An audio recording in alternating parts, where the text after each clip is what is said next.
Всевышний в Коране говорит смысл: «Взывайте ко мне, и я вам отвечу». Пророк, саллаллаху алейхи вассалям, сказал об этом, что дуа – это основа поклонения. Читать нужно те дуа, которые пришли к нам в Коране или от пророка, саллаллаху алейхи вассалям, потому что они самые достойные. Но раб может просить у своего Господа все, что пожелает.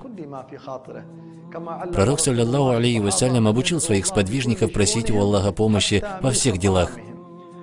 Пророк, саллаллаху алейхи вассалям, молил Творца в разных состояниях.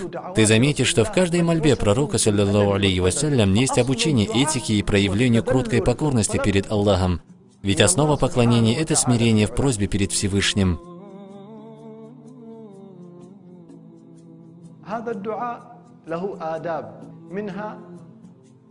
Согласно этике мольбы, для совершения дуа необходимо приготовиться, употребив дозволенную пищу, потому что пророк, саллаллаху алейхи вассалям, сказал: «Человек молит Всевышнего, но если при этом его одежда харам, питье харам, как Аллах ответит ему?» Этика требует просить Всевышнего Аллаха тихим голосом. Также этикой является просить Создателя на своем языке то, что мы желаем. Не обязательно просить рифмованно, потому что пророк, саллаллаху алейхи вассалям, сказал, что люди излишествуют в мольбе, усложняют ее, усердствуют в красноречии и тем самым совершают неподобающее, потому что мы обращаемся к тому, кто смотрит в наши сердца. Этикой при совершении дуа также является направление в сторону Каабы, если будет возможность. При этом следует поднимать руки, как это делал пророк, саллаллаху алейхи вассалям. Он поднимал руки, а иногда поднимал так, что была видна белизна подмышек, то есть поднимал высоко. Желательно начинать мольбу с приветствия и благословения пророку, алейхиссаляту вассалям. Такая мольба более принимаема. Завершать мольбу следует чтением салавата. Однажды пророк, саллаллаху алейхи вассалям, застал сподвижников, делающими дуа в мечети. Пророк, саллаллаху алейхи вассалям, сказал: «Вам ответят, если завершите правильно». «А как, о посланник Аллаха?» – спросили они. «Когда завершите хвалой Аллаху». Так же, как и более подходящее время для дуа, есть благодатные места, в которых шанс принятия мольбы увеличивается.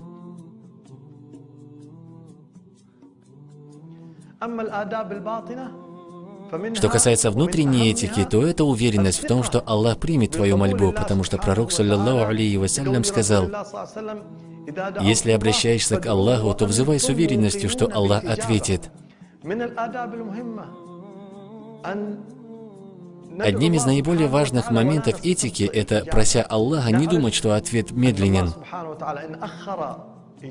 Мы знаем, что если Аллах отложит ответ нашим мольбам, то это из-за мудрости и Его желания, а Его желание превыше нашего. И все же мы обрадуемся посредством мольбы.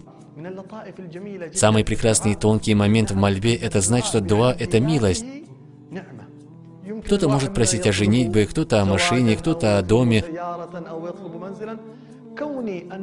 Но главное то, что я встал перед Аллахом и просил Его. Такая просьба – это основа и душа поклонения, это тайна поклонения.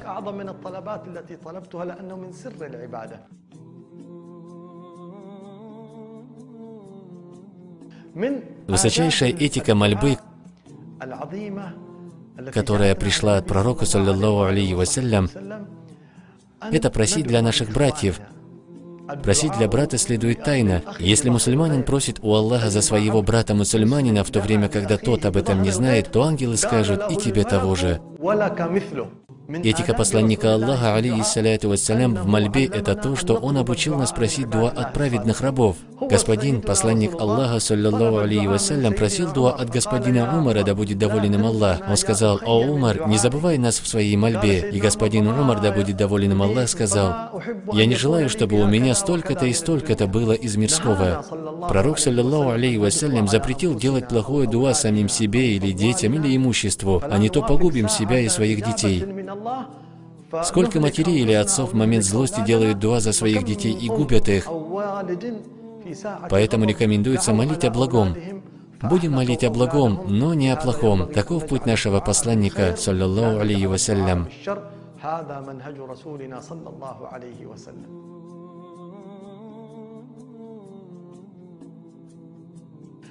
Приведем случай, который произошел с нашим посланником Аллаха, алейхиссаляту вассалям, во время одного из его призывов ко Всевышнему, в котором есть для нас урок. Когда пророк, саллиллаху алейхи вассалям, отправился в Таиф, чтобы призвать жителей в ислам, они стали закидывать его камнями. У него пошла кровь, и он ушел оттуда израненным. Затем возвел руки и стал молить: «О Аллах, Тебе я жалуюсь на недостаток силы и бесчестия среди людей. О милостивый из милостивых, Ты Господь слабых, так кому же Ты вверил меня? Далекому ли, который хмурится при виде меня, или врагу, которому Ты отдал во власть дела мои? Если Ты не гневаешься на меня, то мне не о чем беспокоиться, но если Ты избавишь меня от этого, мне будет легче. Прибегаю к защите света Твоего лика, который разгоняет мрак и приводит в порядок дела мира этого и мира вечного. От того, чтобы постиг меня Твой гнев или настигла Твоя ярость, ради Тебя я буду отказываться от ненавистного Тебе, чтобы Ты был доволен, и нет мощи и силы ни у кого, кроме Тебя».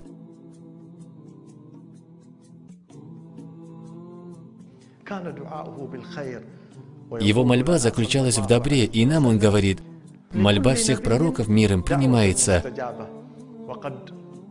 Все пророки взмолились за свои общины, а я отложил свою мольбу для заступничества за умму в судный день, так как эта мольба, на которую мы надеемся, очень велика.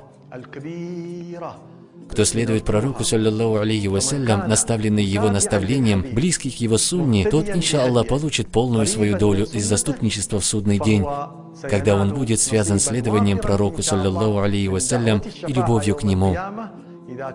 Скажи: «О Мухаммад, если вы любите Аллаха, то следуйте за мной, и тогда Аллах возлюбит вас».